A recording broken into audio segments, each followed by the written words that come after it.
ابھی جو آپ نے مناظر دیکھے ویڈیو میں، بڑے ہی دہلا دینے والے، دلوں کو گرما دینے والے اور انتہائی تکلیف دہ اور غم میں مبتلا کر دینے والے یہ مناظر ہیں۔ یہ ہمارے ہم وطن ہیں اور یہ ہمارے مسلمان بھائی ہیں، اور آپ دیکھا کہ یہ کس قدر پریشانی کے اندر مبتلا ہیں۔ ان کا سب کچھ بہہ گیا، ان کا مال و متاع، ان کی زر زمین، ان کے مویشی، حتیٰ کہ بہت سارے لوگ خود جان سے ہاتھ دھو بیٹھے، ان کے بچے پانیوں میں بہہ گئے۔ ایک ویڈیو میں آپ نے دیکھا کہ اس شخص کا بیٹا جو ہے وہ پانی میں بہتا جا رہا ہے۔ آپ کا لخت جگر اگر آپ کی نظروں کے سامنے اس طرح بہتا ہوا پانی میں جائے تو کیا آپ کی حالت ہوگی؟ تو یہ انتہائی دل خراش منظر ہے۔ یہ ہمارے ہم وطن، ہمارے پاکستانی بھی ہیں اور ہمارے مسلمان بھائی بھی ہیں، اور یہی مواقع ہوتے ہیں مدد کرنے کے، کہ جب ہمارے مسلمان بھائی پریشان ہوں تو پھر تو بنتا ہے کہ ان کی مدد کی جائے۔ اور نبی علیہ الصلوۃ والسلام کی احادیث وہ اسی بارے میں ہی ہے۔ رسول اللہ صلی اللہ علیہ وسلم نے فرمایا، من استطاع منکم ان ينفع اخاہ فلینفعہ، جو یہ استطاعت رکھتا ہے اور طاقت رکھتا ہے کہ اپنے مسلمان بھائی کی مدد کرے تو وہ ضرور کرے مدد، اس کو فائدہ پہنچائے، ضرور اس کو نفع اور اس سے فائدہ پہنچائے۔ اور یہ فائدہ اور نفع کب پہنچایا جائے گا؟ جب ہمارا مسلمان بھائی نقصان میں ہوگا، تو اس سے بڑا نقصان اور کیا ہوگا؟ اس کا سب کچھ بہہ گیا اور وہ کس قدر پریشانی میں مبتلا ہے۔ آپ اپنے مسلمان بھائیوں کی مدد کے لیے ہر ممکن کوشش کریں، جہاں سے بھی آپ کو کوئی ذریعہ ملے، جہاں سے بھی آپ کو کوئی سبب اور راستہ نظر آئے، اپنا تعاون وہاں پہنچائیں۔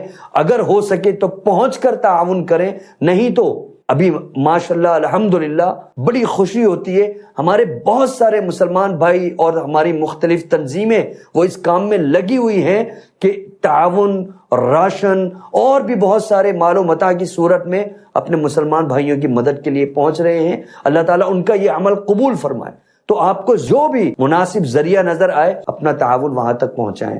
رسول اللہ صلی اللہ علیہ وسلم نے فرمایا، من کان فی حاجت اخیہ، جو اپنے مسلمان بھائی کی ضرورت، اس کی پریشانی اور اس کی مصیبت دور کرنے میں لگ جاتا ہے، کان اللہ فی حاجتہ، اللہ اس کی پریشانی دور کرنے میں لگ جاتا ہے، اللہ اس کی مصیبت دور کرنے میں لگ جاتا ہے۔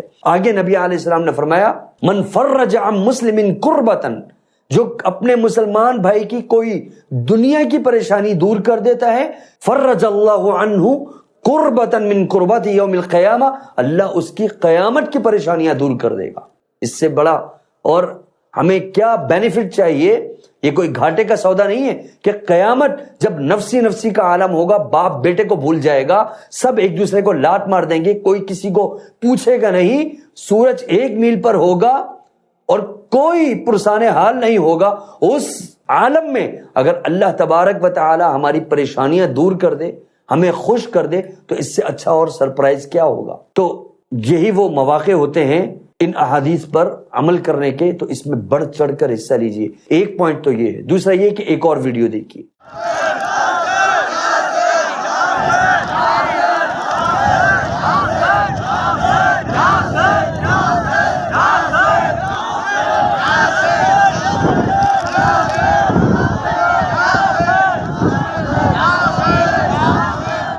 یہ ویڈیو دیکھنے کے بعد آپ ذرا اندازہ لگائیں کہ چندے کے ہمارے بھائی ہیں کہ جو ڈوبے ہوئے ہیں، تقریباً سب کچھ بہہ چکا ہے، پریشانی میں مبتلا ہیں، لیکن شرکیہ کلمات کس طرح سے ان کی زبانوں پر موجود ہیں۔ تو بھائی یہ بھی سوچئے کہ کہیں اللہ کا قہر، اللہ کا عذاب تو نہیں۔ اللہ تعالیٰ نے بہت ساری پچھلی قوموں کو پانی میں ہی غرق کیا، ان کی بدعقیدگی کی وجہ سے، ان کی اسی شرکیہ معاملات کی وجہ سے، وہ بھی اللہ کے ہوتے ہوئے اللہ کی مخلوق کو حاجت روا اور مشکل کشا سمجھتے تھے۔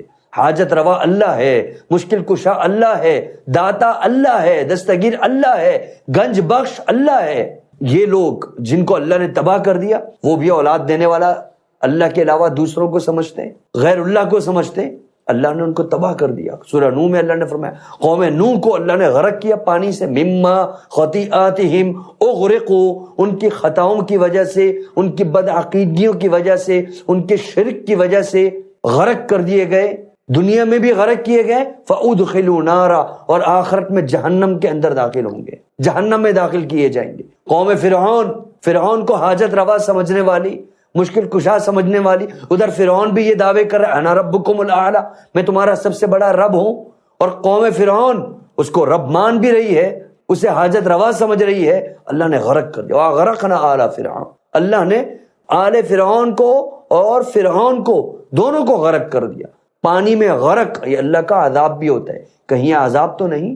اپنے عقیدوں کو بھی درست کیجئے، صرف اور صرف اللہ سے لو لگائیے، اور اب اجتماعی توبہ کی ضرورت ہے۔ کیوں؟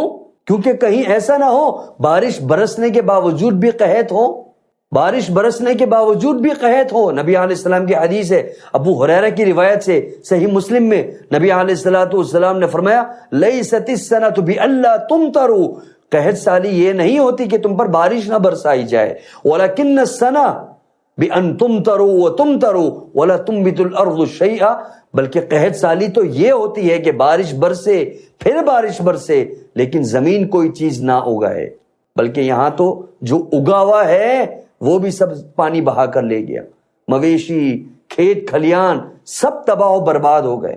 کہیں یہ اللہ رب العالمین کا عذاب نہ ہو، اس کا قہر نہ ہو، اجتماعی توبہ کی ضرورت ہے۔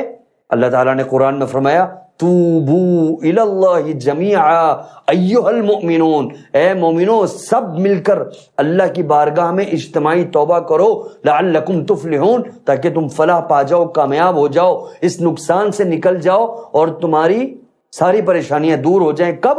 استغفار سے۔ نبی علیہ السلام نے فرمایا من لزم الاستغفار جعل اللہ من کل ضیق مخرجا، جو استغفار کو لازم پکڑتا ہے اللہ تعالیٰ ہر تنگی سے، ہر پریشانی سے، ہر طوفان سے، ہر سیلاب سے نکلنے کا راستہ بنا دیتا ہے۔ ومن کل ہم فرجا، ہر مصیبت سے چھٹکارے کا راستہ بنا دیتا ہے۔ ویرزقہ من حیث لا یحتسب، اور وہاں سے دیتا ہے جہاں سے اس کو گمان بھی نہیں ہوتا۔ تو یہ استغفار کو ہمیں لازم پکڑنا ہے، تو ہی یہ ہمارے معاملات صحیح ہوں گے۔ اپنے عقیدوں کو درست کرنا ہے، اپنے مسلمان بھائیوں کی بڑھ چڑھ کر مدد کیجیے۔ اللہ رب العالمین ہماری تمام پریشانیاں، ہمارے مسلمان بھائیوں کی پریشانیاں دور فرمائے۔ جو اس کام میں لگے ہوئے ہیں اللہ تعالیٰ ان کو اور ہمت دے اور ان کے اس نیک اعمال کو قبول اور منظور فرمائے۔ السلام علیکم ورحمۃ اللہ وبرکاتہ۔ امن کا پیغام صورت اسلام، امن کا پیغام انسانیت کے نام۔